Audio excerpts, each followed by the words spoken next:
ایک بات یاد رکھیے گا کہ ہم جو ہے نا کچھ عرصے کے مسافر ہیں اس دنیا میں، اور اس کے بعد سب نے پار لگ جانا ہے۔ دو انسان جو 60 سال کی زندگی گزار کے اللہ کے پاس پہنچیں گے، ایک انسان کی لائف میں پرابلمز تھیں،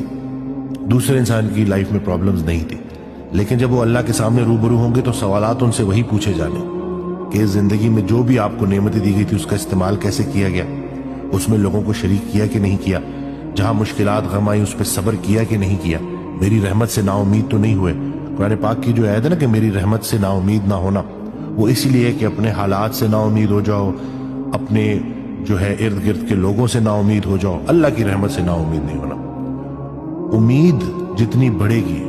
اتنا آپ کا مستقبل اچھا ہے، اور مستقبل سے مراد ماں بعد، یعنی کہ ایک تو یہ لائف ہے نا، اس میں آپ جتنی مرضی بھی اچیومنٹس کر جائیں، آپ اپنی قبر کے قدموں پہ اپنی ڈگریاں نہیں لگائیں گے، اپنی